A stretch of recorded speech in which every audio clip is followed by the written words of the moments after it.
Side business and investment के बारे में जानने के लिए चैनल को सब्सक्राइब कीजिए और बेल आइकॉन को दबाते हुए नोटिफिकेशन ऑल ऑन कीजिए। बजट 2021 के बारे में आपने बहुत वीडियो देखे होंगे, लेकिन स्टार्टअप के लिए बजट क्या लेके आया है? मोदी गवर्नमेंट स्टार्टअप के लिए क्या स्पेशल लेके आई है? आइए देखते हैं। डिटेल एनालिसिस एंड गवर्नमेंट का क्या अप्रोच है।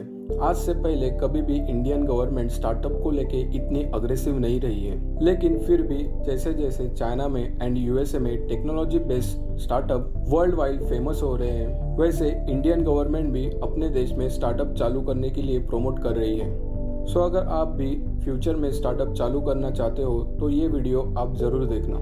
DPIIT means department for promotion of industry and internal trade. इस डिपार्टमेंट को मोदी गवर्नमेंट में स्थापित किया है ताकि स्टार्टअप की फंडिंग में हेल्प कर सके। सीड फंडिंग, एंजल फंडिंग, इससे स्टार्टअप को ग्रोथ मिलती है और इंडिया में कई सारे स्टार्टअप ये दोनों फंडिंग ना मिलने की वजह से बंद हो जाते हैं। इसका मतलब इंडिया के लोगों में हुनर तो है, टैलेंट तो है, लेकिन स्टार्टअप्स को कोई फंडिंग प्रोवाइड नहीं करता, इसलिए स्टार्टअप बंद हो जाते हैं। सो इसलिए गवर्नमेंट ने एक नई स्कीम निकाली है जिसके अंदर गवर्नमेंट स्टार्टअप्स को 1000 करोड़ रुपीस देने वाली है और ये जो स्टार्टअप रकम हासिल करेंगे उस अमाउंट को गवर्नमेंट को रिटर्न नहीं देना है। और इसके अलावा अगर स्टार्टअप्स को डेब्ट कैपिटल मतलब कर्जा लेना है तो भी वो सेपरेट से ले सकते हैं। 2021 बजट से पहले इंडिया में सिर्फ और सिर्फ फार्मिंग को ऐसा सपोर्ट किया जाता था,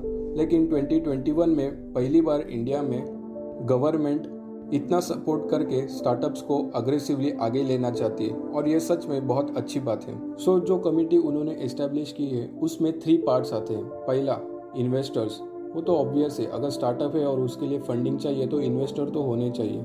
सेकेंड, एंटरप्रेन्योर के लिए एक कंडीशन है, अगर कोई भी आदमी गवर्नमेंट एम्प्लॉय है तो उसे ये स्कीम नहीं मिलेगी। एंड लास्ट, आपकी कंपनी। DPIIT डिपार्टमेंट, अगर आपकी कंपनी 2 ईयर्स से ज़्यादा ओल्ड है तो आपको ये स्कीम में पार्टिसिपेट नहीं कर सकते या फिर इसका आप बेनिफिट नहीं ले सकते। मगर आपकी आइडिया फ्रेश है तो आपको DPIIT से ज़रूर फंडिंग मिलेगी, लेकिन उसके लिए आपका प्रोडक्ट और सर्विस मार्केट फिट में होना चाहिए। इसके अलावा आपकी आइडिया टेस्ट होनी चाहिए, मतलब आपके पास मिनिमम वायबल प्रोडक्ट होना चाहिए। And last but not least, scope of scaling with technology as a core.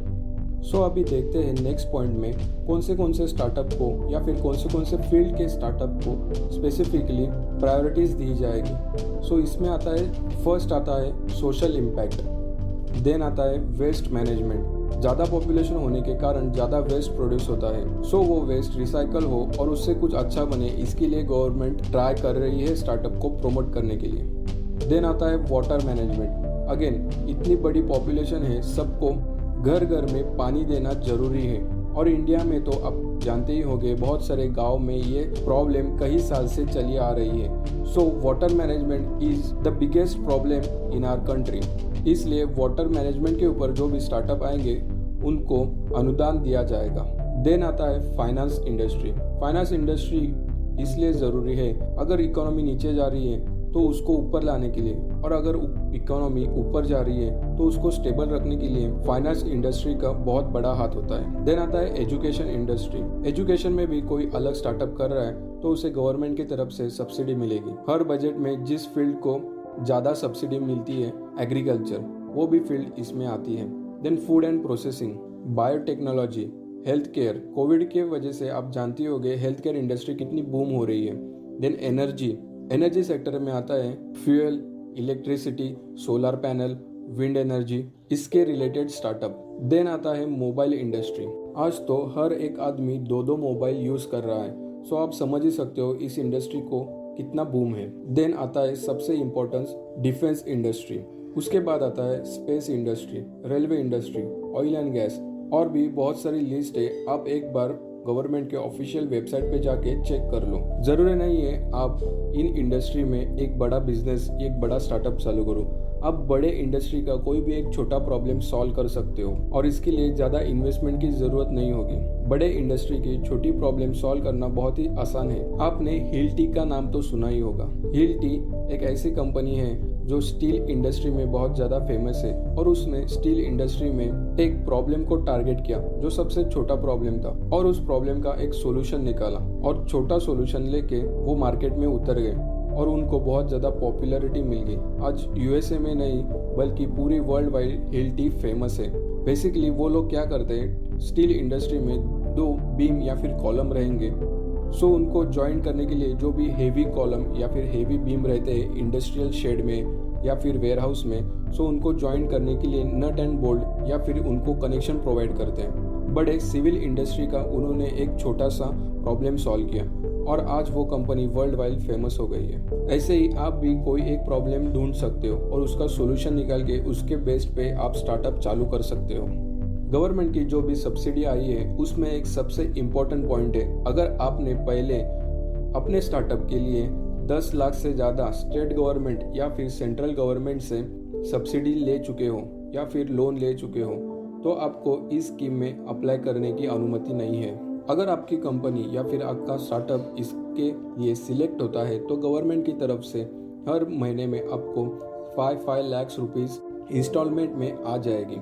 और इसके अलावा गवर्नमेंट की तरफ से फिजिकल इंफ्रास्ट्रक्चर टेस्टिंग के लिए सपोर्ट मिलेगा, प्रोटोटाइप बनाने के लिए भी सपोर्ट मिलेगा, कंपनी लीगली कैसे फॉर्म करनी है ये भी गवर्नमेंट आपको बता देगी, और इससे भी सबसे इम्पोर्टेंट आपको गवर्नमेंट की तरफ से ऑफिशियली ट्रेनिंग मिलेगी या फिर गाइडेंस मिलेगा, वो भी एक्सपर्ट से।